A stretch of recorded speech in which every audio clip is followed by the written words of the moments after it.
बोली शंकर भगवान की जय। श्रोता बंधुओं,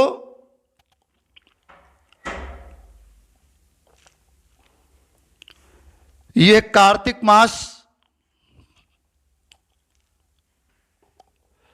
बड़ा पवित्र मास माना जाता है हमारे हिंदू दर्शन के अनुसार। और कार्तिक मास में अवश्य ही हमें पूजन अर्चन बंदन राम कथा का श्रवण करना चाहिए। आज हम आपको एक ऐसा उपाख्यान सुनाना चाहते हैं जिसे देवर्षि नारद जी ने आदि कवि महर्षि वाल्मीकि को सुनाया था। वेदों के समान पवित्र पापनाशक और पुण्यमय इस रामचरित्र को जो सुनेगा वो सब पापों से मुक्त हो जाएगा।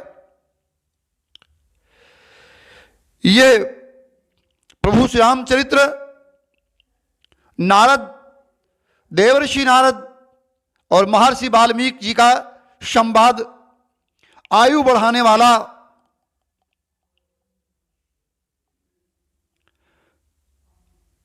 पुत्र पौत्र धन धान की वृद्धि करने वाला, स्वर्गलोक प्रदान करने वाला है। चारों वर्णों में कोई भी अगर इसे आत्मसात करता है तो इसमें लेस मात्र भी संदेह नहीं है, उसका हर प्रकार से अभ्युदय एवं कल्याण होगा। मित्रों, आइए आज हम केवल देवर्षि नारद और महर्षि वाल्मीकि जी के बीच हुए संवाद को केवल देववाणी में सुनेंगे। थोड़ा बहुत इसकी व्याख्या बीच बीच में करते जाएंगे। श्री सीतारामचंद्राभ्याम नमः। श्रीमद् वाल्मीकि रामायणम बालकांडम प्रथमः सर्गः। ये प्रथम सर्ग नारद जी ने, देवर्षि नारद जी ने महर्षि वाल्मीकि को संक्षेप से रामचरित्र सुनाया था। वही चरित्र मैं आप लोगों से वर्णित कर रहा हूं। ओम तपः स्वाध्याय निरतम तपस्वी वाग्विदाम परम नारदम परिप्रक्ष वाल्मीकि मुनिपुंगवः। को न्यस्मिन् साम्प्रतं लोके गुणवान कश्च वीर्यवान धर्मज्ञश्च कृतज्ञश्च सत्यवाक्यो दृढ़व्रतः। चारित्रेण चाको युक्तः सर्वभूतेषु कोहितः। विद्वान काका समर्थश्च कश्चिच्च प्रियदर्शनः। आत्मान को जित क्रोधो द्युतिमान को अनुसूयकः। कस्य विभक्ति देवाश्च जात्रोषस्य संयुगे। एतदच्छामहं श्रोतुं परम कौतूहलं हि मे। महर्षे तुम समर्थो असि ज्ञातुमेवं विधं नरम। श्रुत्वा चैतत्तिलोकज्ञो वाल्मीकिर्नारदो वचा। श्रूयतामिच्छापन्त्रस्य प्रहिष्टो वाक्यं ब्रवीत। बहवो दुर्लभाश्चैव ये त्वया कीर्तिता गुणा। मुने वक्ष्याम्यहं वृद्ध्वा तैर्युक्तं श्रूयतां नरः। इक्ष्वाक प्रभवो वंशो रामो नाम जनैः श्रुता। नियतात्मा महावीर्यो धृतिमान वशी। ओम तपः स्वाध्याय निरतं तपस्वी वाग्विदाम्बरं। नारदं परिप्रक्ष वाल्मीकि मुनिपुंगवः। एक बार की बात है, महर्षि वाल्मीकि जी ने तपस्या करते समय, उस समय वो स्वाध्याय में लगे रहते थे। भगवान नारद जी पधारे। सब प्रकार से सेवा सत्कार करने के बाद में भगवान नारद जी से महर्षि वाल्मीकि ने प्रश्न किया कि हे महर्षि, हे देवर्षि, इस समय संसार में गुणवान, वीरवान, धर्मज्ञ, उपकार मानने वाला, सत्यवक्ता और दृढ़ प्रतिज्ञ कौन है? सदाचार से युक्त, समस्त प्राणियों का हित साधक, विद्वान, सामर्थ्यशाली और एकमात्र प्रिय दर्शन सुंदर पुरुष कौन है? मन पर अधिकार रखने वाला, क्रोध को जीतने वाला, कांतिमान और किसी की भी निंदा न करने वाला कौन है? तथा संग्राम में कुपित होने पर किससे देवता भी डरते हैं? ऐसा प्रश्न महर्षि वाल्मीकि जी ने देवर्षि नारद से किया।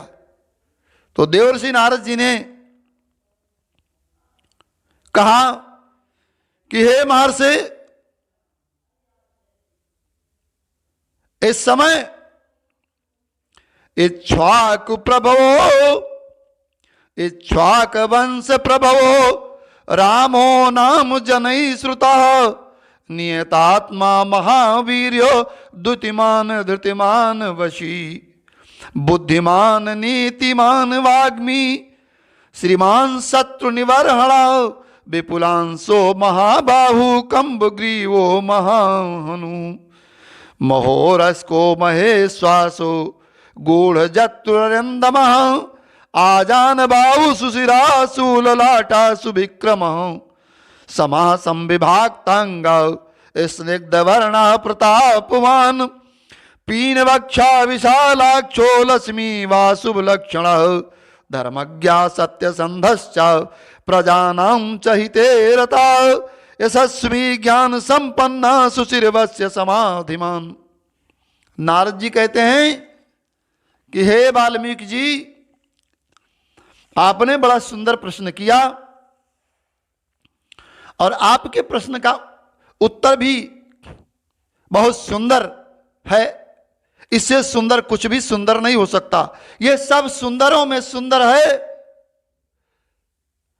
और जितने भी सुंदर, जितनी भी प्रकार की सुंदरता है, सभी सुंदरताओं में यह सबसे सुंदर और सबसे अनुपमेय यह है।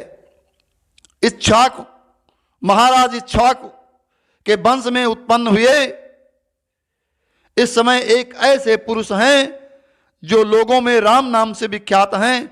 वही मन को वश में रखने वाले महाबलवान, कांतिमान, धैर्यवान और जितेंद्रिय हैं। वह बुद्धिमान, नीतिज्ञ वक्ता, शोभायमान तथा शत्रु संहारक हैं। उनके कंधे मोटे और भुजाएं बड़ी बड़ी हैं, ग्रीवा शंख के समान और थोड़ी मांसल पुष्ट है। उनकी छाती चौड़ी तथा उनका धनुष बड़ा है। गले के नीचे हंसली हड्डी मांस से छिपी हुई है। वे शत्रुओं का दमन करने वाले हैं। भुजाएं घुटनों तक लंबी हैं। मस्तक सुंदर है। ललाट भव्य और चाल मनोहर है। उनका सिर अधिक ऊंचा या अधिक नाटा न होकर के मध्यम और सुडौल है। देह का रंग चिकना है। वे बड़े प्रतापी हैं। उनका वक्षस्थल भरा हुआ है। आंखें बड़ी बड़ी हैं। वे शोभायमान और शुभ लक्षणों से संपन्न प्रभु श्री राम इस समय संसार में एकमात्र सबसे सुंदर और सब प्रकार से योग्य हैं। धर्मज्ञश्च सत्यसंधश्च प्रजानां च हिते रता यशस्वी ज्ञान संपन्ना सुचिरवस्य समाधिमान। प्रजापति समा श्रीमान धाता रिपुनिषूदन रक्षिता जीव लोकस्य धर्मस्य परिरक्षिता रक्षिता स्वस्य धर्मस्य स्वजनस्य च रक्षिता वेद वेदांग तत्वज्ञो धनुर्वेदे च निष्ठिता सर्वशास्त्रार्थ तत्वज्ञा अस्मृतमान प्रतिभानवान सर्वलोक प्रिया साधुर्दीनात्मा विचक्षणा सर्वदाभिगता सद्विद्धि समृद्धा इव सिंधु भी आर्या सर्व समस्या सदैव प्रिय दर्शन साचा सर्वगुणोपेतम कौशल्यानंद वर्धन समुद्र इव गांभीर्य धैर्य हिमवानिन। नारद जी प्रभु श्री राम के सौंदर्य का वर्णन करते हुए, उनके गुणों का बखान करते हुए अंत में कहते हैं कि संपूर्ण गुणों से युक्त वह प्रभु श्री रामचंद्र जी अपनी माता कौशल्या के आनंद बढ़ाने वाले हैं। गंभीरता में समुद्र और धैर्य में हिमालय के समान अचल और अडिग हैं।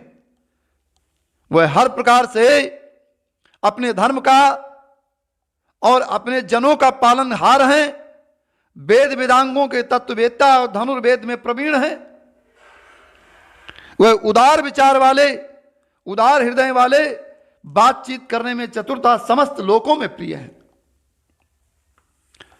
साचा सर्वगुणोपेतः कौसल्यानंदवर्धनः समुद्रा योगांभीरे धैर्येण हिमवानिनो विष्णुना सदृशो वीरे सोमवत् प्रिय दर्शनः कालाग्नि सदृशा क्रोधे चमया पृथ्वी समः धनदेन समस्त्यागे सत्ये धर्म इव परः तमेव गुण संपन्नं रामं सत्यं पराक्रमं ज्येष्ठं ज्येष्ठ गुणैर्युक्तं प्रियं दशरथासुतं प्रकृतीनां हितैर्युक्तं प्रकृति प्रिय काम्यया यो राज्येन संयोक्तुमच्छेत प्रीत्यामहीपति तस्याभिषेक संभारान् दृष्ट्वा भायोर्थ कैकेयी पूर्वं दत्तवरा देवी वर्मेन मचा मयाचता विवासनं चारामस्य भरतस्याभिषेचनम् सा सत्यवचनाद् राजा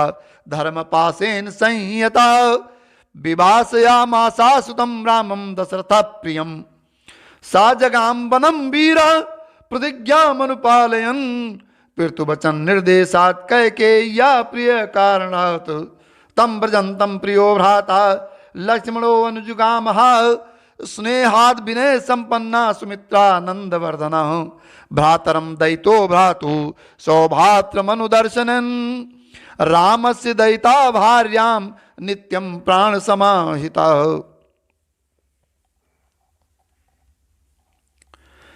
हे महर्षि वाल्मीकि जी, जैसे नदियां समुद्र में मिलती हैं, उसी प्रकार प्रभु श्री राम में सदा ही साधु पुरुष मिलते रहते हैं।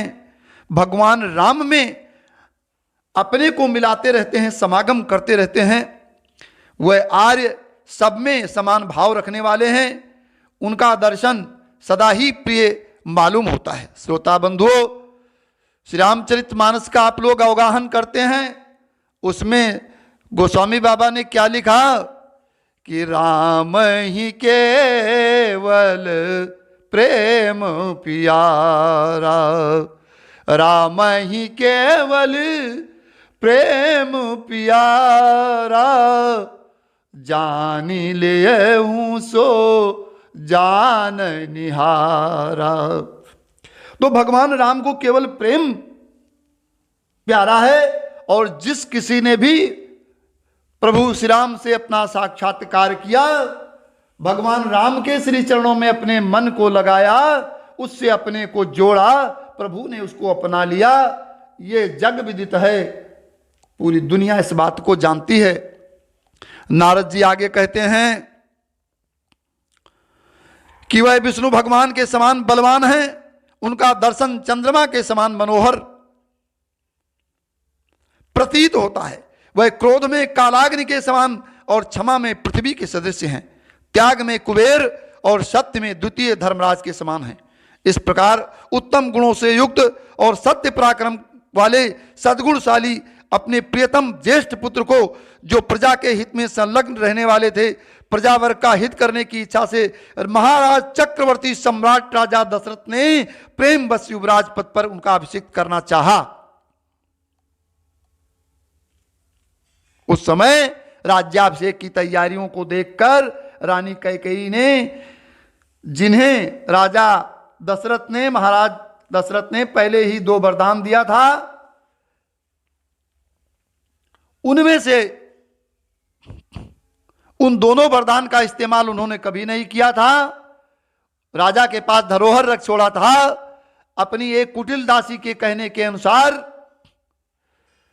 उन्होंने, रानी कैकेयी ने राजा दशरथ से यह वरदान मांगा जब राजा दशरथ ने प्रभु श्री राम को राज देना चाहा। क्या वरदान मांगा? पहले वरदान से उन्होंने यह मांगा कि राम को युवराज पद पर ना करके उनको वनवास दिया जाए, और दूसरा वरदान यह मांगा कि अयोध्या के राज सिंहासन पर उनके पुत्र भरत का राज्याभिषेक किया जाए।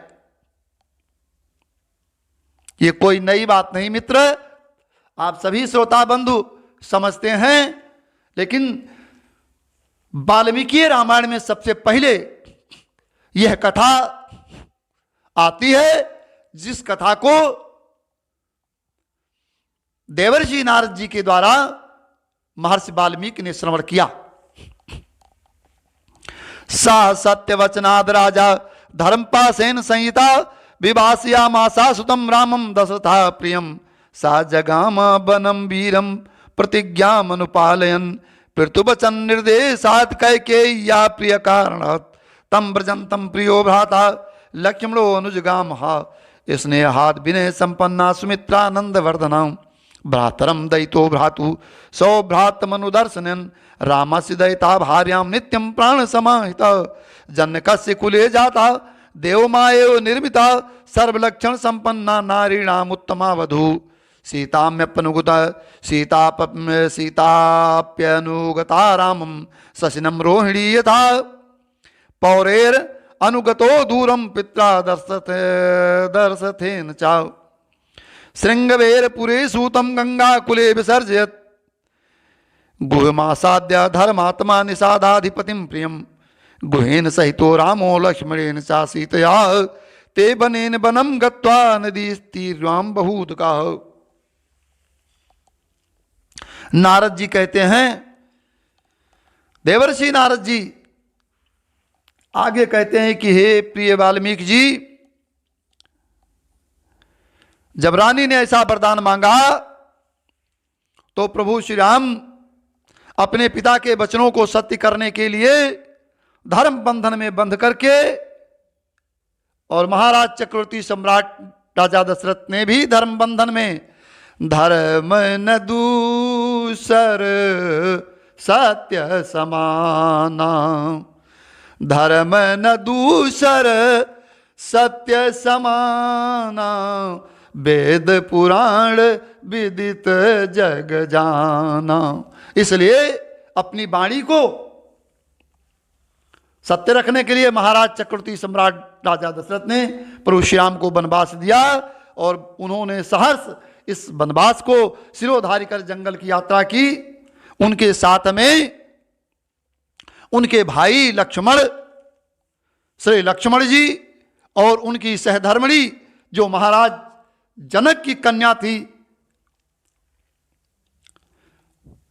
साध्वी सीता जी ने उनका अनुगमन किया, उनके साथ जंगल में गई। और पहले सिंहवेरपुरे सूतम गंगा कूले विसर्जयत, सिंहवेरपुर पहुंच करके गंगा तट पर अपने प्रिय निषाद राज मित्र गुह के पास पहुंचकर धर्मात्मा श्री रामचंद्र जी ने अपने अयोध्या के योग्य मंत्री महाराज सुमंत्र को, जो समय प्रभु के सारथी बने हुए थे, उनको वहां से समझा बुझा करके विदा कर दिया। भगवान राम मर्यादा पालक थे। बहुत लोग, दुनिया के तमाम लोग, तमाम धर्मों को मानने वाले लोग भगवान राम की तुलना करते हैं, लेकिन श्रोता बंधुओं, तात शब्द का उच्चारण प्रभु श्री राम ने सुमंत्र के लिए किया। तात शब्द का उच्चारण प्रभु श्री राम ने श्री गिरिधराज जटायु के लिए किया। गोस्वामी बाबा लिखते हैं, ऐसो को उदार जग माही बिनु सेवा जो द्रवय दीन पे राम सरिस को नाही। ऐसो को उदार जग माही। ऐसा कौन उदार हो सकता है? पिता तुल्य मंत्री को उन्होंने अपने वचनों से संतोष दे करके, यद्यप मंत्री सुमंत्र बहुत व्यथित थे, वह उतने ही व्यथित थे जितने कि राजा दशरथ थे।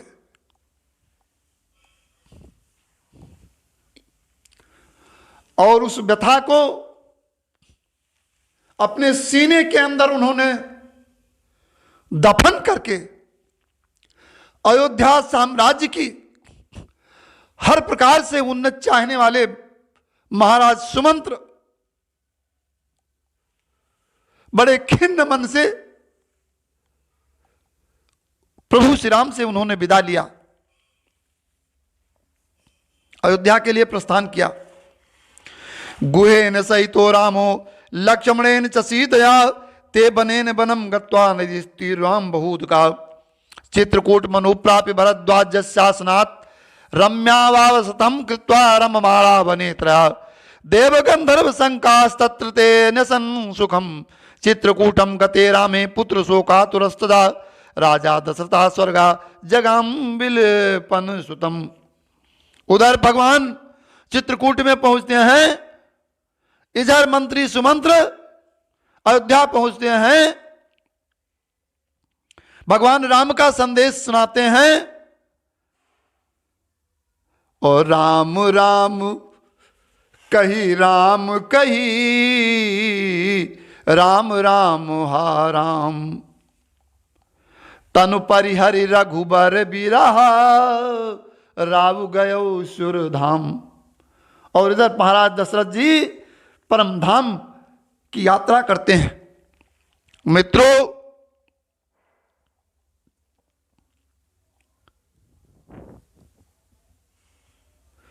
ये महाराज चक्रवर्ती सम्राट राजा दशरथ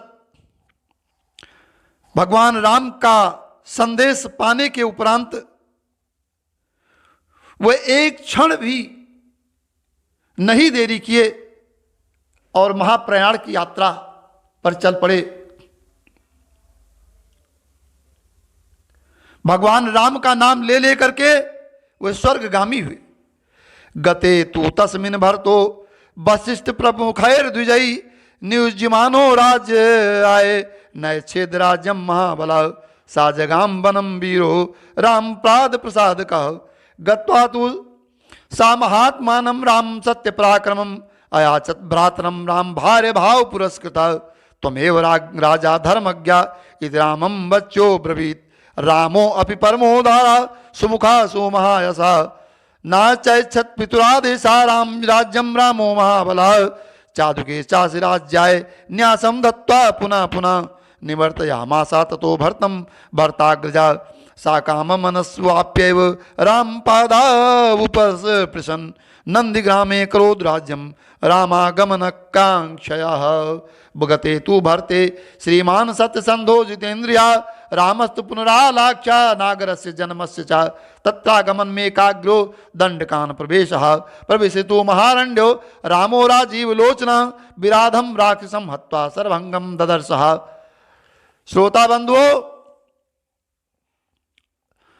देवर्षि नारद जी आगे महर्षि वाल्मीकि जी को कथा सुनाते हुए कहते हैं कि हे वाल्मीकि जी, महाराज दशरथ के स्वर्गगामी होने के उपरांत कुलगुरु महाराज वशिष्ठ जी ने राज्य संचालन के लिए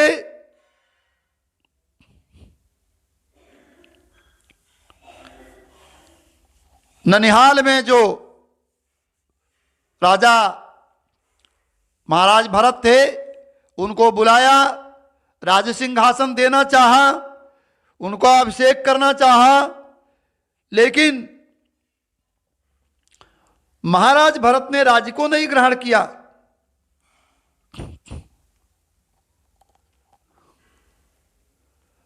और हर प्रकार से अपने वचनों के द्वारा, अपने तर्क के द्वारा महाराज वशिष्ठ को निरुत्तर कर दिया।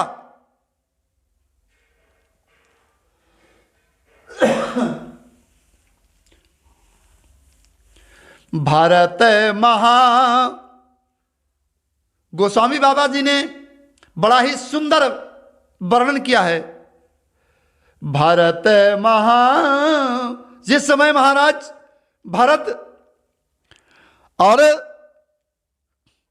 परम विद्वान आचार्य वशिष्ठ के बीच में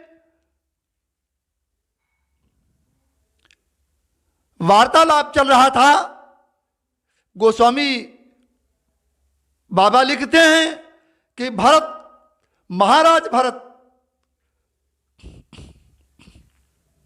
राजर्षि भरत जो अपने बातों के द्वारा महाराज वशिष्ठ को निरुत्तर करते हुए चले जा रहे थे, बार बार उनकी बातों का जवाब बड़े समुचित ढंग से सटीक जवाब दे रहे थे। महाराज वशिष्ठ जी के पास उसका कोई उत्तर नहीं होता था। उन्होंने लिखा, क्या लिखा? भरत महिमा जल राशि, भरत महिमा जल राशि, मुनि मति ठाड़ी तीर अबलासी। आहा, क्या बात है! महाराज भरत की बुद्धि अगाध समुद्र के समान हिलोरें ले रही थी और परम विद्वान महाराज वशिष्ठ जो सप्तऋषियों में से एक हैं और स्वयं बृहस्पति के समान, आचार्य बृहस्पति के समान विद्वान, उनकी बुद्धि काम नहीं कर रही थी। वह जो भी बात रखते थे महाराज भरत जी के समक्ष, महाराज भरत जी उनकी बातों को तर्क दे करके और महाराज वशिष्ठ जी को निरुत्तर कर देते थे। अंत में भरत जी की बातों से प्रभावित होकर के उनको कायल होना पड़ा और महाराज भरत जी ने लोकबाग सेना सहित संपूर्ण अयोध्या वासियों सहित कुछ लोगों को, प्रमुख लोगों को राज्यकाज सौंपकर और महाराज प्रभु श्री राम को जंगल में मनाने के लिए चल दिए, जंगल से वापस लाने के लिए चल दिए। और इधर प्रभु श्री राम जी ने क्या किया कि वह चित्रकूट से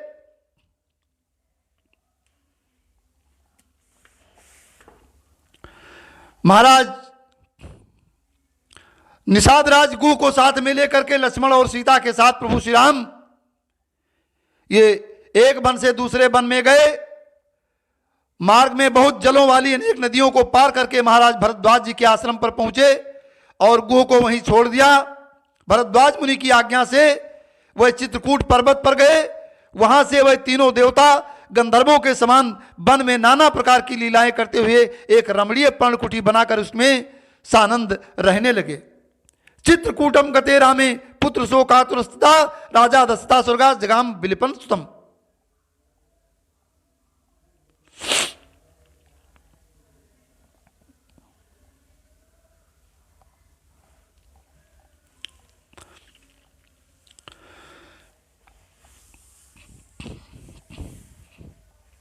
महाराज वशिष्ठ आज प्रमुख ब्राह्मणों को साथ में लेकर के और अयोध्या वासियों को साथ में लेकर के महाराज भरत ने राज्य की कामना न करके पूज्य राम को प्रसन्न करने के लिए चित्रकूट वन में पहुंचे और अपने बड़े भाई सत्यपराक्रमी महात्मा राम से याचना की, प्रभु श्री राम से याचना की और कहा कि हे धर्मज्ञ, आप राजा बने। रामो परमोदारा सुमुखासु महासा न चैच्छत पितुरादेशा राज्यम रामो महाबला पातु के चाशिराज्याय न्यासम दत्वा पुनः पुनः निवर्तया मासा ततो भरतम भरताग्रजा। महाराज भरत ने बड़ा निवेदन किया। दोनों भाइयों के बीच में बड़ी बहस हुई, परंतु परम यशस्वी महान यशस्वी परमोदार प्रसन्न मुख महाबली राम ने अपने पिता के आदेशों का अक्षरशः पालन करते हुए राजकीय अभिलाषा नहीं की। और इस प्रकार से उनके छोटे भाई भरत जी ने चिन्ह के रूप में उनकी खड़ाओं को लेकर और उन्हें बार बार आग्रह करके महाराज भरत अपने पूज्य भाई प्रभु श्री राम के पादुका को लेकर के अयोध्या लौट आए। सा काम मनवाप्य राम पादा ऊपर सुसन नंदिग्रामे क्रोधु राज्यम राम गमन का आकांक्षया। हम पूरी अपूर्ण इच्छा को लेकर महाराज भरत जी ने श्री राम के चरणों का स्पर्श किया और राम के आगमन की प्रतीक्षा करते हुए वे नंदीग्राम में रहने लगे और अपने भाई के मर्यादा पुरुषोत्तम प्रभु श्याम जी के उस चरण पादुका को सिंहासन पर आरूढ़ कर दिया। गते तु भरते श्रीमान सत्य संधो जितेंद्रिया रामस्तु पुनरालक्ष्य नागरस्य जनश्चा तत्रागमन मेकाग्रो दंडकान प्रवेश। भरत के लौट जाने पर सत्य प्रतिज्ञ जितेंद्रिय प्रभु श्री राम ने वहां पर पुनः नागरिक जनों का आना जाना देख करके भीड़ बढ़ने लगी। जंगल में प्रभु श्री राम जी के पास तमाम लोग पहुंचने लगे, दर्शन करके कृतार्थ होते थे। भगवान श्री राम जी ने सोचा कि हमें जंगल में निवास करना है और हमें अपने लक्ष्य को पूरा करना है। अपने लक्ष्य को पूरा करने के लिए निश्चरहीन करो मही भुज उठाए प्रणकीन। हमने ऐसा अपने भक्तों को आश्वासन दे रखा है, विष्णु स्वरूप में मैंने जो कुछ भी कहा था आज इस राम स्वरूप से मुझे उसको पूरा करना है। इसलिए वह बचते हुए भीड़ से और दंडक वन में चले गए। प्रविष्टु महारण्यम रामो राजीव लोचना विराधम राक्षसम हत्वा सर्वभंगम ददर्शः सुदक्षम सुतीक्षणम चाप्यगस्त्यम चा अगस्त्य भातरम था। उस महान वन में पहुंचने पर कमल लोचन प्रभु श्री राम ने विराध नामक राक्षस को मारकर महाराज सर्वभंग ऋषि सुतीक्षण ऋषि अगस्त्य मुनिता अगस्त्य के भ्राता का दर्शन किया। अगस्त्य वचनात् चैवा जग्राहेन्द्रम सरासनम खड्गम चाप्रम प्रीतिस्तूणी चाक्षय सायको। फिर अगस्त्य मुनि के कहने से उन्होंने ऐन्द्र धनुष, एक खड़ग और 2 तूणीर जिनमें बाण कभी नहीं घटते थे प्रसन्नता पूर्वक ग्रहण किया। महाराज अगस्त्य ने उनको ग्रहण कराया। बस्तस्य रामस्य बने वनचरैः सा ऋषियो अभ्यागमन सर्वे बधाया सुर रक्षसाम साते साम प्रति सुस्वाव राक्षसानाम तदा वने प्रतिज्ञातश्चा रामेण बधा संयति रक्षसाम ऋषीणाम अग्निकल्पानाम दंडकारण्यवासिनाम तेन तत्रैवस्था जनस्थान निवासिनी विरूपिता सुपर्णखा राक्षसी काम रूपिणी।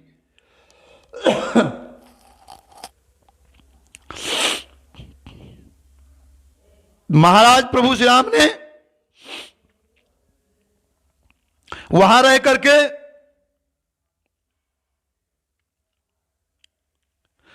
ऋषियों मुनियों को, दंडकारण्य वासियों को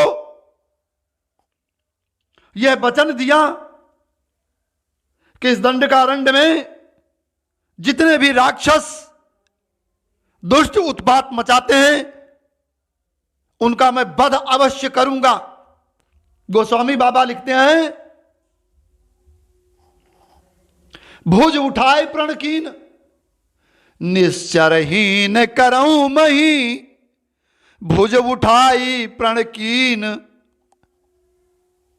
सकल मुनिन के आश्रमनी जाई जाई सुख दीन। सबके यहां भगवान श्री राम चल करके गए और सबको आश्वासित किया कि आप लोग निर्भय हो जाइए, मैं सभी दुष्टों का वध करूंगा। और इस प्रकार से वहां रहते हुए तेन तत्र अवस्था जनस्थान निवासिनी विरूपिता सुपर्णखा राक्षसी काम रूपिणी। वहां ही रहते हुए प्रभु श्री राम ने इच्छानुसार रूप बनाने वाली जनस्थान निवासिनी सुपर्णखा नाम की राक्षसी को भगवान लक्ष्मण के द्वारा नाक कटवा करके उसको कुरूप करके और दुष्टों को एक चुनौती दिया, चैलेंज दिया।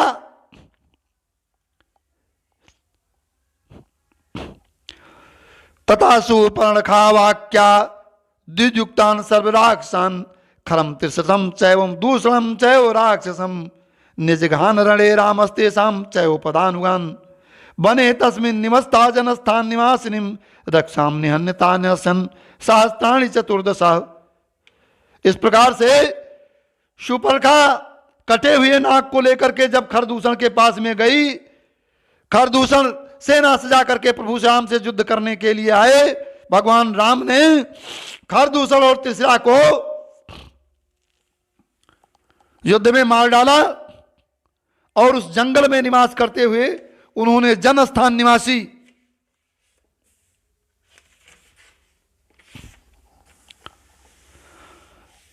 14,000 राक्षसों का वध किया और उस स्थान में जो जनस्थान में रहने वाले ऋषि मुनि थे उनको सबको अभय किया। ततो ज्ञातिपतम श्रुत्वा रावणम क्रोध मूर्छिता सहायम बरया मासा मारीचम नाम राक्षम वारिमाणा सुबहुसो मारीचेन सरावणा न विरोधो बलवत्ता क्षमो रावण तेन ते अनादृत तो तदा वाक्यम रावणा काल चोदिता जगाम सामारी सस्याश्रमम पदम तदा तेन माया बिना दूरम वाह्या नृपात्मजौ जहार भार्याम रामस्य गृधम हत्वा जटायुषम। और इस प्रकार से सुपर्णखा ने जाकर के जब रावण को ये सारा समाचार सुनाया तो रावण अपने मामा मारीच को लेकर के और प्रभु श्री राम को भ्रमित करने के उद्देश्य से सोने का मृग बन करके मारीच उनको दूर ले गया। ये प्रभु श्री राम की माया थी, जो माया जिससे उत्पन्न होती है, जिसके कल्पना करने से माया उनके सामने हाथ जोड़ करके खड़ी हो जाती है, पाइमाम पाइमाम करने लगती है। भगवान प्रभु श्री राम क्या ऐसी माया से विमोहित हो सकते हैं? लेकिन नहीं, जब कभी कोई काम करना होता है तो उसके लिए एक बहाना ढूंढा जाता है। दुष्टों का वध करना था तो बहाना ढूंढना था। प्रभु श्री राम ने ऐसा ही किया और इस प्रकार से मृग के पीछे वो चले गए। रावण आश्रम में पहुंचता है, माता जानकी जी का अपहरण करता है। तेन माया बिना दूरम पवाहि नृपात्मजौ जहार भार्या रामस्या गृधम हत्वा जटायुषम। मायावी मारीच के द्वारा उसने दोनों राजकुमारों को आश्रम से दूर हटा दिया और स्वयं प्रभु श्री राम जी की पत्नी माता सीता को अपहरण करके लंका ले गया। और जाते समय मार्ग में विघ्न डालते समय गृधराज जटायु को उसने मार डाला। गृधम चा निहतम दृष्ट्वा हत्वम श्रुता चा मैथिलीम राघवा शोक सत्तप्तो बिललापा कुलेन्द्रिय।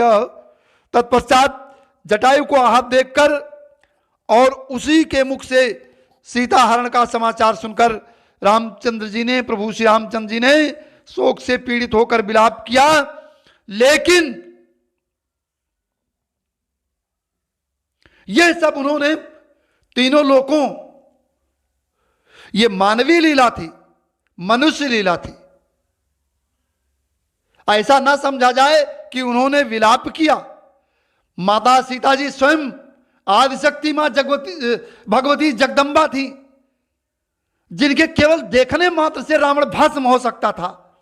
लेकिन उन्होंने ऐसा इसलिए किया कि ये नर लीला कर रहे हैं प्रभु, और नर लीला को यथार्थ दिखाने के लिए रंगमंच पर कलाकार को बड़ा ही मेहनत करना पड़ता है। और इस प्रकार प्रभु श्री राम ने रुदन भी किया, साधारण मनुष्य की तरह। और जटायु से कहा कि हे तात, सीता हरण तात जनी, कहो पिता सन जाई, और जो मैं राम तो कुल सहित कही दसानन आई। बोले सियावर रामचंद्र की जय। श्रोता बंधुओं, पुत्र हो तो ऐसा हो, ऐसे पुत्र की कामना करिए।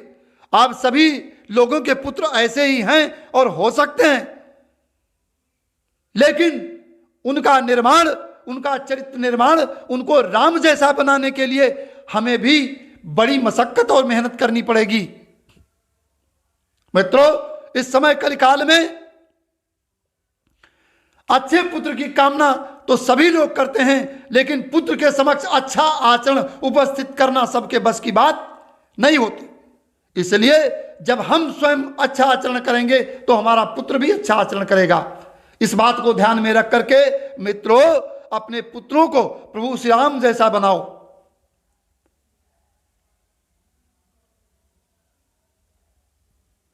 ततस्ते नैव शोकेन गृधम दग्ध्वा जटायुषम, मार्गमाणो बने सीताम राक्षसम सददर्शः, कबंधम नाम रूपेण विकृतम घोर दर्शनम, तम निहत्य महाबाहुर्ददा स्वर्गतस्था। फिर उसी शोक में पड़े हुए उन्होंने जटायु गृध का अग्नि संस्कार किया और वन में सीता को साधारण मनुष्य को की भांति ढूंढते हुए कबंध नामक राक्षस को भी वध किया और उसका भी दाह क्रिया किया। अंत में वो स्वर्ग को चला गया। स चासी कथयामासा सर्वी धर्मचारिणीम श्रवणाम धर्मपुणाम विगच्छेत राघवा। और इस प्रकार से प्रभु श्री राम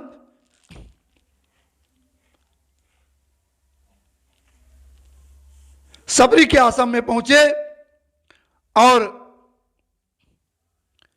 सबरी के यहां जाने के लिए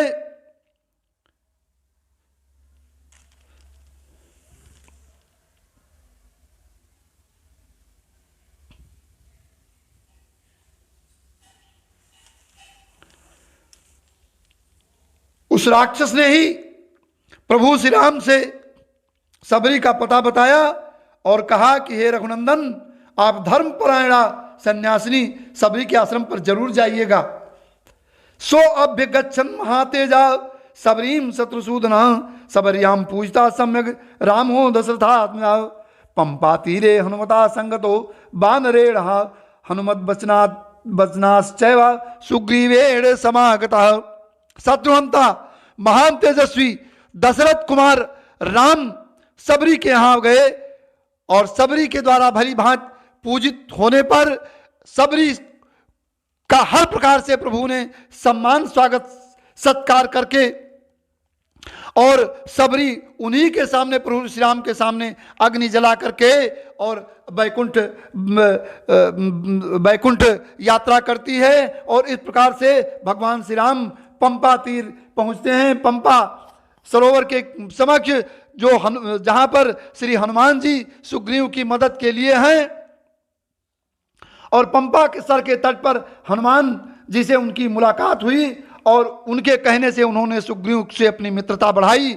सुग्रीवाय च तत्सर्वं संसद रामो महाबला, अदित असदत यथावृत्तम सीतायाश्च विशेषता, सुग्रीवाश्चापि तत्सर्वं श्रुत्वा रामस्य शिवानरः, चकारम सख्यम रामेण प्रीतिश्चैवग्नि साक्षिकम।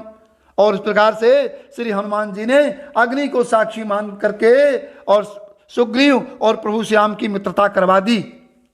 ततो बानर राजेन वैरानुकथनम प्रति रामाया वेदितम सर्वम प्रणयाद दुखतेन च, प्रतिज्ञातम च रामेण तथा बालिवधम प्रति बालिनश्च बलम तत्र कथयामास बानरः, सुग्रीवा संकितश्चासी नित्यं वीरेण राघवे, राघवत्य प्रत्यर्थम तू दुंदुभे कायमुत्तमं, दर्शयामासा सुग्रीवो महापर्वत सन्निधम।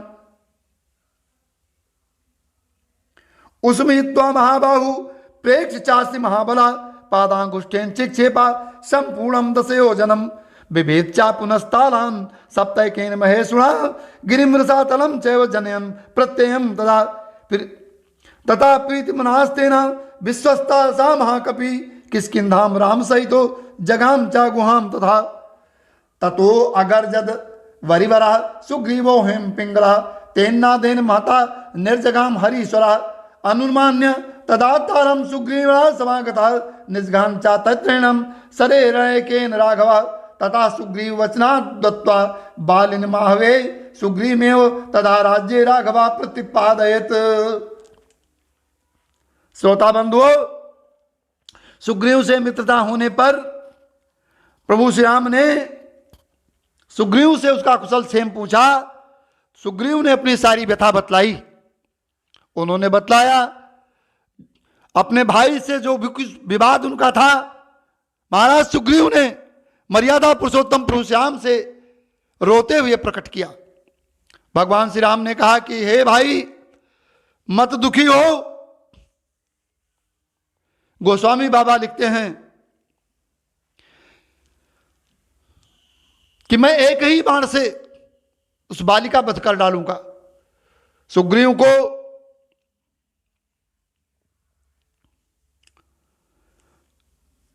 अभी विश्वास नहीं था। सुग्रीव ने बालिका के बल का वर्णन किया और भगवान राम के प्रति अपनी प्रतीत के लिए उन्होंने दुंदुभी दैत्य का महान पर्वत के समान विशाल शरीर का दिखलाया। महाबली प्रभु श्री राम ने मुस्कुराते हुए पैर के अंगूठे से उसे 10 योजन दूर फेंक दिया। तब सुग्रीव को विश्वास हो गया कि ये साक्षात पारब्रह्म परमेश्वर हैं, ये अवश्य ही बालिका वध करेंगे। और इस प्रकार से प्रभु श्री राम ने बाली को भेजा सुग्रीव से युद्ध के लिए। बाली और सुग्रीव का युद्ध हुआ। तमाम मुश्किलें आई। उन मुश्किलों को हल करते हुए प्रभु श्री राम ने बालिका वध करके और सुग्रीव को वहां का राजा बना दिया। साचा सर्वान समानियम बानरान बानर सभा दिशा प्रस्थया पासा दिक्षु दुर्श दिक्षुर्जन कात्मजाम। तब उन बानर राज ने भी सभी बानरों को बुला करके माता सीता का पता लगाने के लिए चारों दिशाओं में भेजा। वाल्मीकि जी सुन रहे हैं और श्री नारद जी इस राम कथा का संक्षेप में वर्णन करते हुए चले जा रहे हैं। तत्र लंकाम समासाद्या पुरीम रावण पालितम ददर्शम सीताम ध्यानमंतिम अशोक वनिकाम गदाम निवेदयित्वाभिज्ञानम प्रवृत्तिम विनिवेद्य च समाश्वास्या वैदेहिं मर्दयामास्तोरणम पश्य सेनाग्रगान हत्वा सप्त मंत्री सुतानपि सूरमक्षम च निष्पिप्यम ग्रहणम समुपागतम अशस्त्रेणो नन्मुक्तमात्मानं ज्ञात्वा पैता महाध्वरात् मर्सेन राक्षसान वीरो यंत्रिणस्तान यदीक्षया ततो दग्ध्वा पुरीं लंकामृते सीतां च मैथिलीं रामाय प्रियमाख्यातुं पुनरायन महाकवि। और इस प्रकार से बानर सेना को भेज करके माता सीता का पता लगवाया, लंका पर चढ़ाई किया और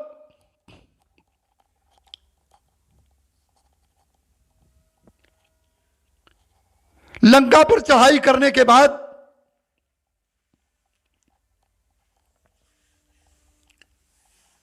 यहां पर हनुमान जी का कुछ प्रसंग छूट रहा है।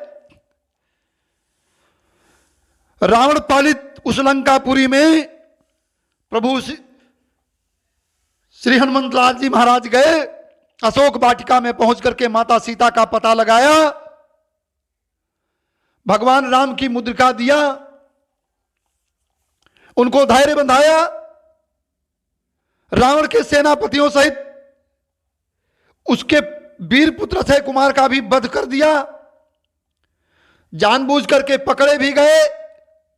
रावण के दरबार में जाकर के उन्होंने निर्भीक और निशंक होकर के रावण को तमाम उपदेश दिया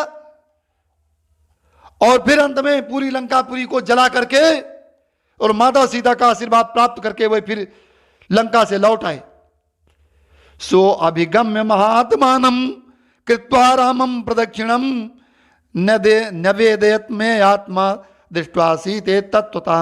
अपरिमित बुद्ध वाली श्री हनुमान जी ने लंकापुरी से लौट करके प्रभु श्याम की प्रदक्षिणा करके उनके साथ में यह निवेदन किया कि मैंने सीता जी का दर्शन किया है।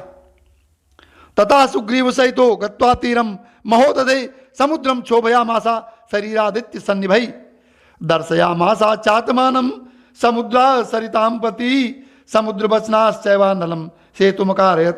तब प्रभु श्री राम जी समुद्र के किनारे पहुंचे, आसन डाल करके बैठे, अनुनय विनय किया कि आप मुझे मार्ग दे दीजिए, मैं अपनी सेना सहित लंकापुरी जाऊंगा और रावण को वध करने का मेरा प्रयोजन है।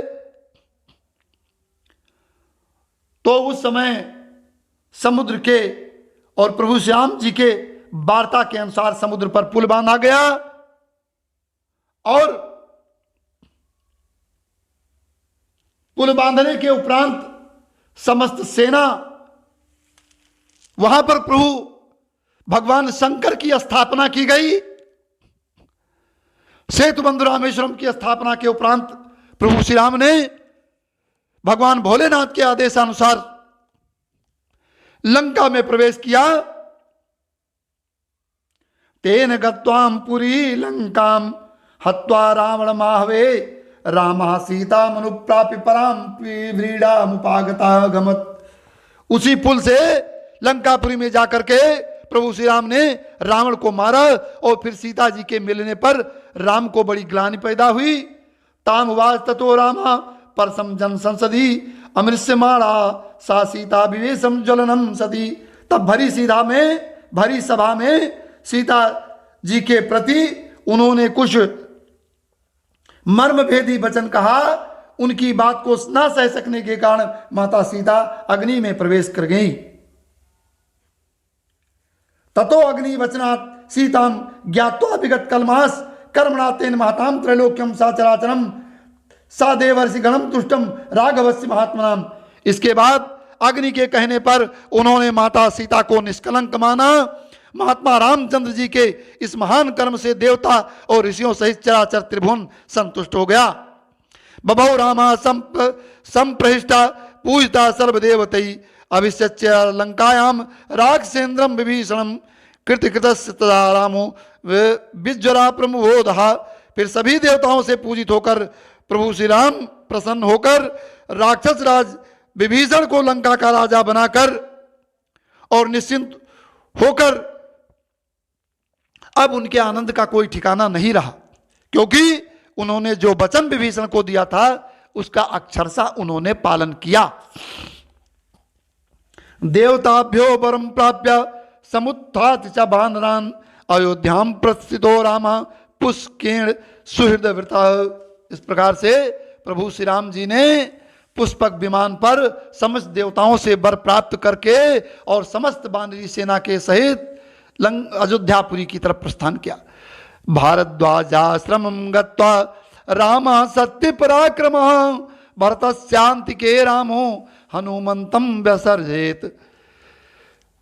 भरद्वाज मुनि के आश्रम पर पहुंचकर सबको आराम देने वाले सत्य पराक्रमी प्रभु श्री राम जी ने भरत के पास हनुमान जी को भेजा। पुनराख्यायिकाम जल्पन सुग्रीव सहितस्तदा पुष्पकम तत्समारोहे नंदीग्रामम ययो तदा। फिर सुग्रीव के साथ कथा वार्ता कहते हुए पुष्पकारूढ़ हो वह नंदीग्राम को गए। नंदीग्रामे जटाम हित्वा भारत भी सहितो नघा रामम सीताम अनुप्राप्य राज्यम पुनरावाप्तवान। निष्पाप प्रभु रामचंद्र जी ने नंदीग्राम में अपनी जटा कटाकर भाइयों के साथ सीता को पाने के अनंतर पुनः अपना राज्य प्राप्त किया।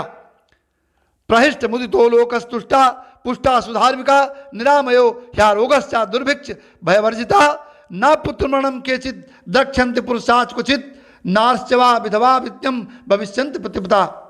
भगवान राम के राज्य में सभी लोग प्रसन्न सुखी संतुष्ट पुष्ट धार्मिक तथा रोगों से मुक्त रहे। उनके राज्य में कोई दुर्भिक्ष नहीं होता था, कहीं कोई भी अपने पुत्र की मृत्यु नहीं देखते थे, स्त्रियां विधवा नहीं होती थी, सदा पतिव्रता होती थी। नाचाग्रजम भयम किंचन नापसु मज्जंत जंतवा ना वातजम भयम किंचनाप ज्वरम कृतम था। आग लगने का कोई भय नहीं होता था, कोई प्राणी जल में नहीं डूबते थे, बात और ज्वर का कोई भय पीड़ा रोग उस समय नहीं होता था। ना चापि क्षुद्र भयम तत्र ना तस्कर भयम तथा नगराणि चा राष्ट्राणि धन धान युतानि चा नित्यम प्रमुता सर्वे यथा कृते युगे था। सुधा था चोरी का डर भी जाता रहेगा। सभी नगर और राष्ट्र धन धान संपन्न थे। सतयुग की भांति सभी लोग सदा प्रसन्न थे।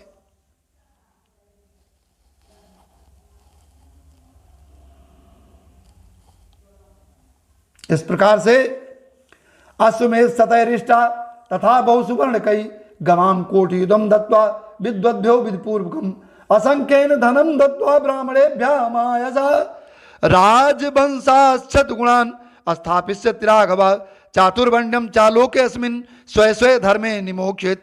महायशस भी प्रभु श्याम जी ने बहुत से सुवर्णों की दक्षिणा वाले सब अश्वमेध यज्ञ किया। उन्होंने विधि पूर्वक विद्वानों को 10,000 करोड़ गौ और ब्राह्मणों को अपरिमित धन दिया। राजवंश की स्थापना किया। संसार में चारों वर्णों को अपने अपने धर्म में नियुक्त रखा। 10 वर्ष सहस्त्राणि 10 वर्ष तानि च रामो राजे उपासित्वा ब्रह्मलोकम प्रयास्यति।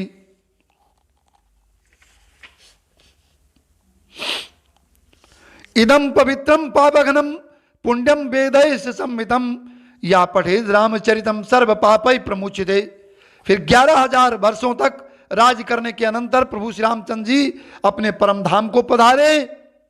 वेदों के समान पवित्र पापनाशक और पुण्य में इस रामचरित्र को जो सज्जन पढ़ेंगे वो सब पापों से मुक्त हो जाएंगे।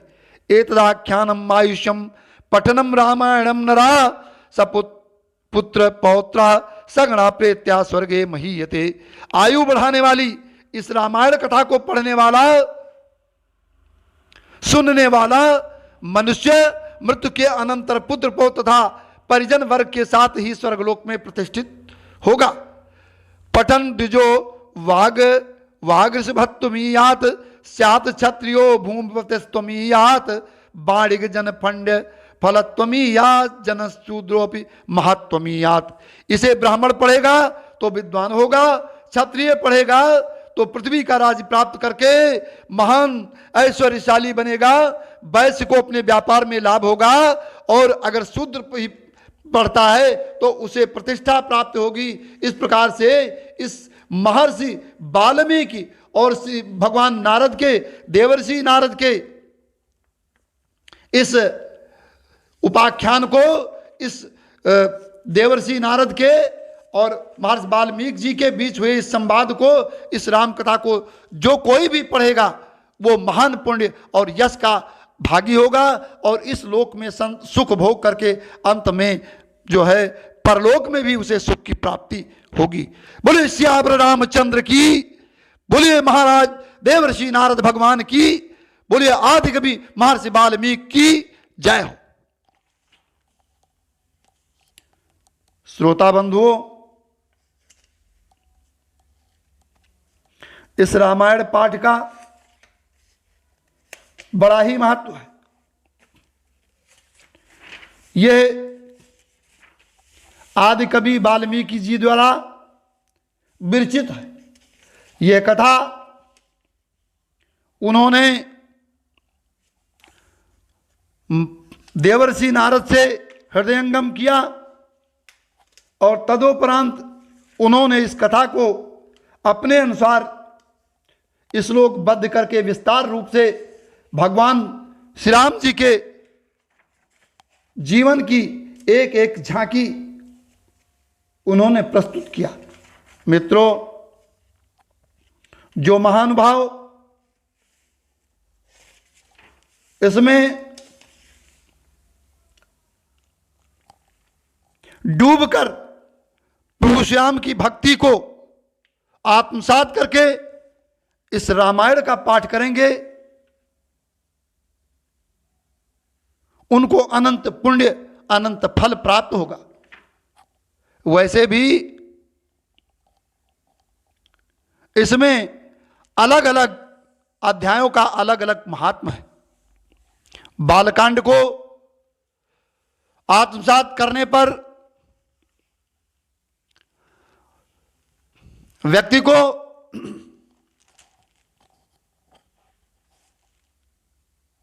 महान पुण्य की प्राप्ति होती है। अयोध्या कांड को पढ़ने पर महान ऐश्वर्य की प्राप्ति होती है। किष्किंधा का कांड पढ़ने पर उसको अपनी खोई हुई संपत्ति वापस मिल सकती है। विद्वानों के अनुसार सुंदर कांड पढ़ने पर उसका पूरा जीवन सब कुछ ये लोक परलोक सब सुंदर ही सुंदर रहता है। इसलिए मित्रों, समय पा करके संपूर्ण रामायण नहीं तो इसमें सुंदर कांड का पाठ अवश्य